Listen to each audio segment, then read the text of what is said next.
Good evening, friends, and my name is Brahmachari Devendra. This evening we'll be discussing from this book, Essence of Self-Realization. Today we are discussing chapter 3, and so far we have covered the stanzas 5, or the number 5, up to number 5. So today we'll be discussing from number 6, and let's see how much we can do today. This chapter is called The Dream Nature of the Universe. This is a very interesting chapter that we are discussing today, and a very fascinating chapter. So let's see what Yoganandaji has said and Swamiji Kriyanandaji has written here in the number 6. I hope you all have this book, and it's good to read this book.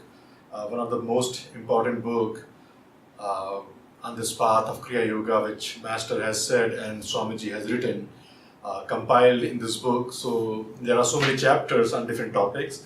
So it would be nice to read, to go through this book at least several times, I will say. So let's see chapter 3, number 6, what Master is saying here and Swamiji has written.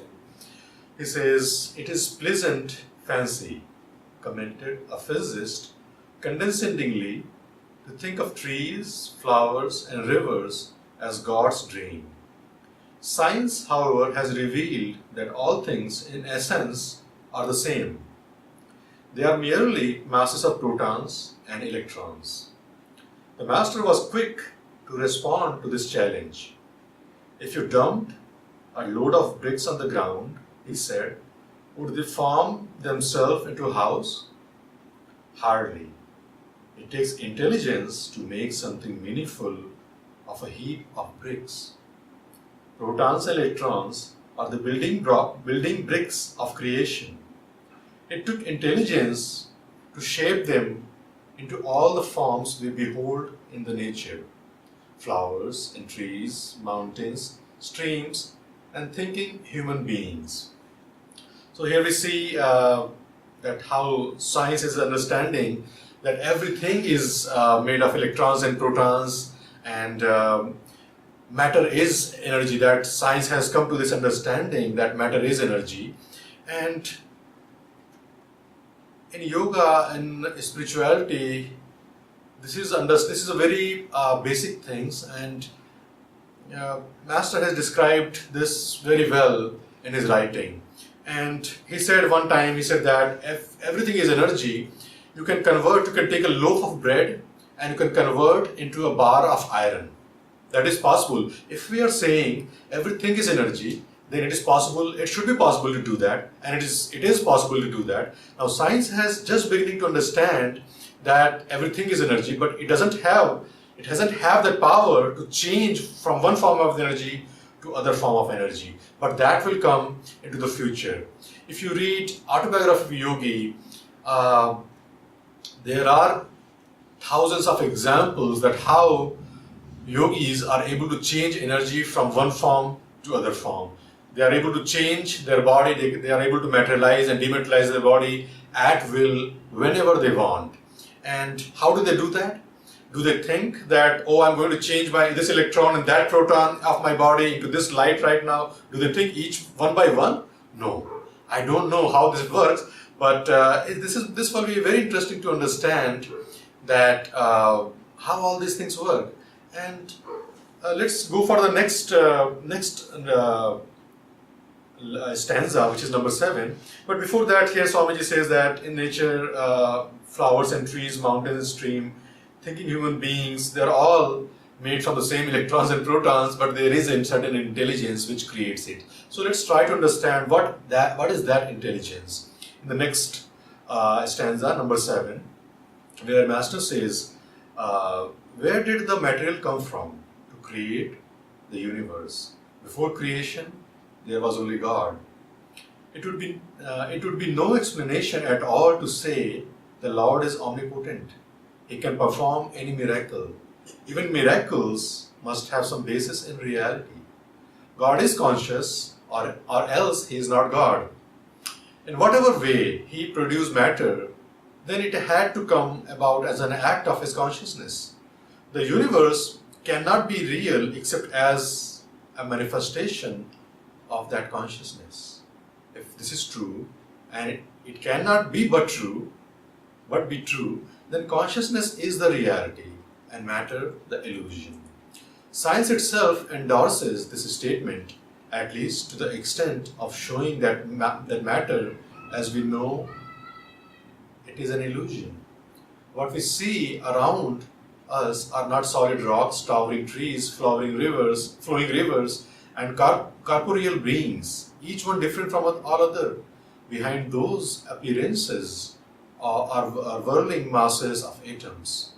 Even the atoms are an illusion, for behind them lies an ocean of energy manifesting itself through the atoms as rocks, trees, water, and human and animal bodies. Behind cosmic energy, finally, are thoughts of God. This isn't to say that physical universe is not real. Its reality, however, is not what it appears to be. The underlying reality of everything is consciousness. God dreamed the universe into existence. Now here we are going. We first understood in the number 6 that that matter is energy, but then the number 7 we are trying to understand that what is behind that energy. And here Master explains, he says that behind energy there is thoughts. And what is behind thoughts? Master says that behind thought is consciousness.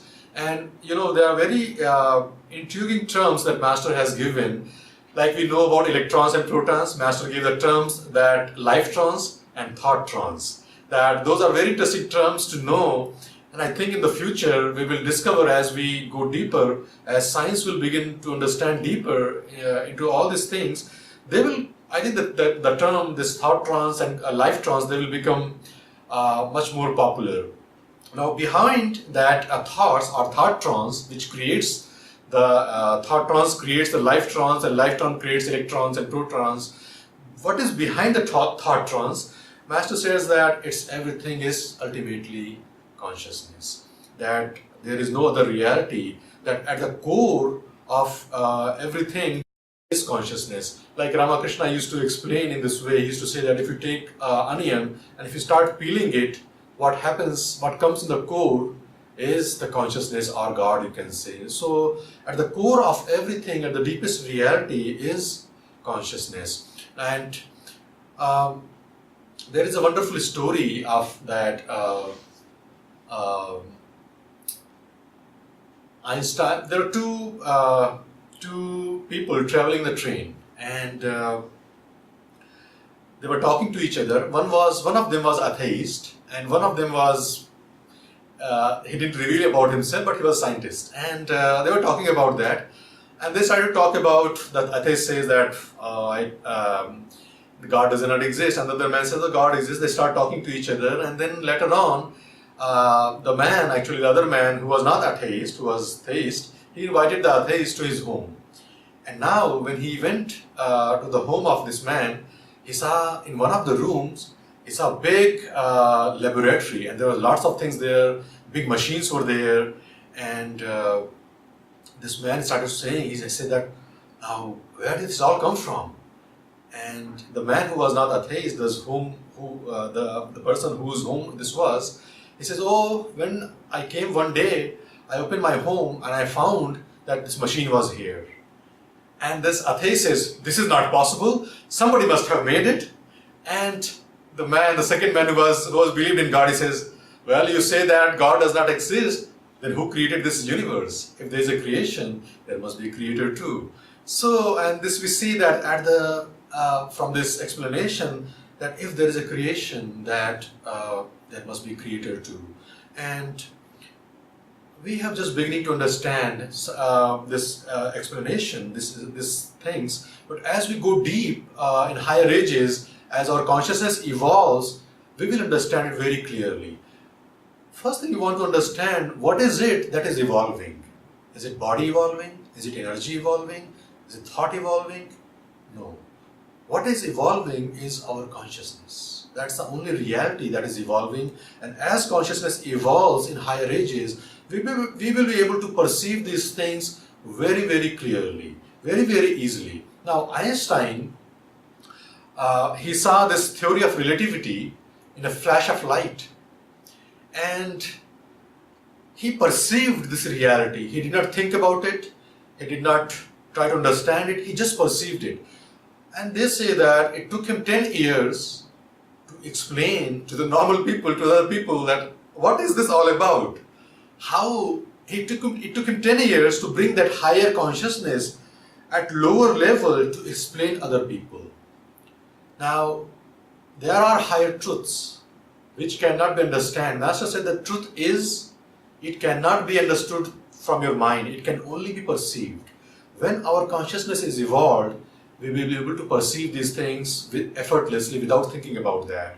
And so as we'll see in the higher ages, as consciousness evolves, as I said, that there's the only thing that evolves is that is consciousness. As our consciousness evolves in higher ages, we will be able to perceive these things very, very easily. Now science, the understanding of science at this time is limited to material things only. That they say that everything as human being, let's say for example, they say that human being has evolved from amoeba to paramecium, and then apes, and then human beings have come. But Master said that there is a missing link in science, that they say that from apes to the human being, they say that there is a missing link, that science hasn't found that. And Master said that science will never find it, because human beings were a special creation of God. And we will be able to see this truth only from the higher reality. We will not be able to just understand this truth just by thinking, just by reasoning, but by only evolving our consciousness, by perceiving it. So things will change, things will evolve over the period of time. And Master said, Shankaracharya defined, he says, what is God? He says, God is Satchidananda. So let's see for the next stanza, which is number 8, what Master is saying there, and probably that could be our last stanza today. Master says, who made God? A visitor one time asked him. The Master smiled. He says, many ask that question because they live in the realm of causation. They imagine that nothing can exist without a cause. God, however, the supreme cause, is beyond causation. It is not necessary that He in turn have a creator. How could the absolute depend for existence on other absolute? Now, this is the very common question that I think I had this question also, that in the beginning, that who made God? And Master, he gives explanation in one of his books called The Man's Eternal Quest. If you haven't read that book, I'll request you to read that book. It's a very beautiful book, Man's Eternal Quest.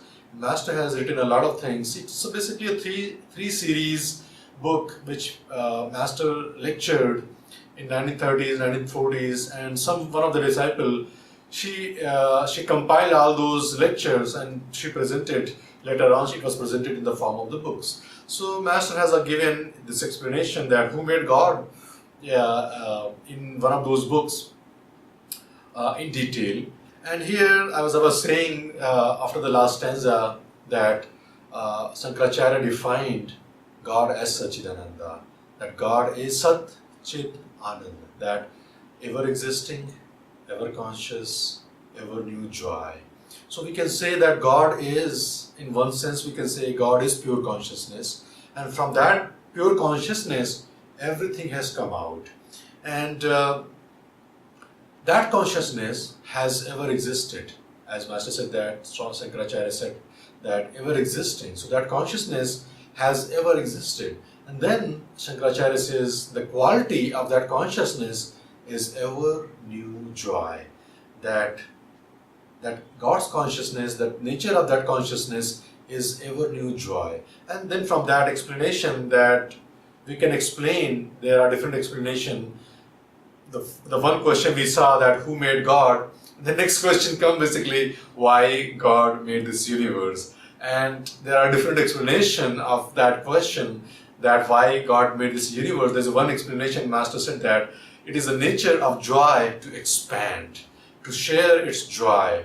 And this is why that God created, because its nature, God's nature is joy, and the joy's nature is to expand. And because of that expansion, that God has created this universe, that He wanted to share His joy, His bliss with all of His creation. And then second explanation is also there, that Master said this universe is God's hobby, that we all are God's hobby. And the third explanation is that this universe is a big cosmic dream, this big cosmic movie, and this is the topic of this chapter 3, that this says the dream nature of the universe. And that I think we have understood before, that this whole universe is a big motion picture, big cosmic motion picture, and like a beam in the movie theater creates the motion picture. In the same way, the God's beam, the God's cosmic beam, it creates the whole universe. And our job, Master said, that to get out of this movie is to look at the beam, not to engrossed with the movie, but to look at the beam and go back to the source. So this is number 8 from this chapter, that a visitor asks, who made God?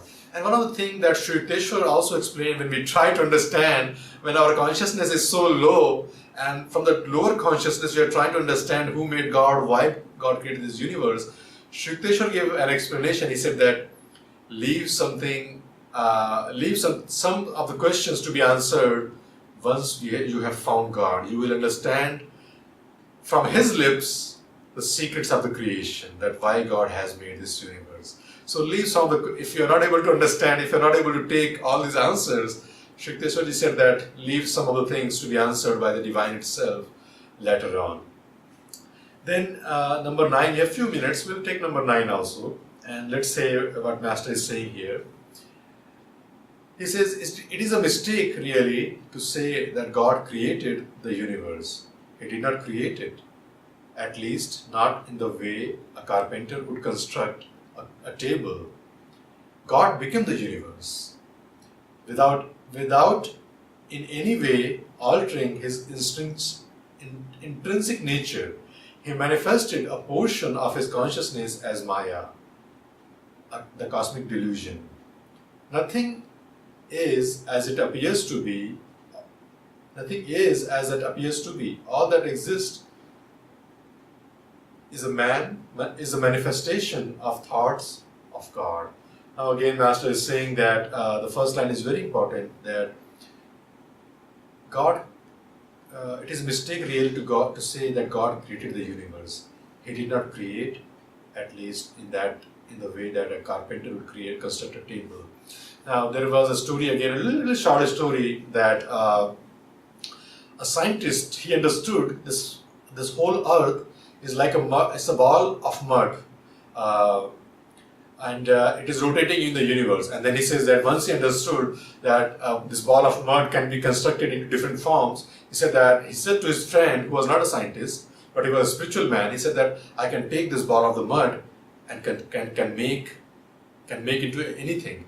The man replies, but how do you think that ball of mud was made? Now science understood everything was matter, everything is matter, but how that matter came into the existence. Now this is the thing that, as we are discussing deeply, we are trying to discuss deeply, that God did not make everything like carpenter make, like from a wood he will cut and make a chair. That Master said, this is a deep reality, that Master said that God Himself became everything in the universe. That there is, and this is why we say that there is consciousness in everything.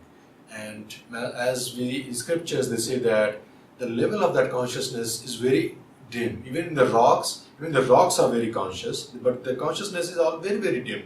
The plants, the animals, they're all conscious, but the degree of consciousness is slowly is evolving. And human being, they have the ability, they have that much more power to express that highest level of consciousness. Their brain, their nervous system has that ability to express that divine consciousness in themselves. And so that's why we say that, that's why Master said that human beings are a special creation of God. It is not just the question of evolution that science is trying to understand. And science will never find the missing link. That we want to understand that we are children of God. We are part of the God. God did not just create it from some matter to us, but God has become Himself. And this is why God is in everything. God is everywhere. God is in everything. So with a thought, I will close this evening. Let's take a moment, close our eyes, and let's not try to understand everything from our mind. Let's try to understand everything from our heart.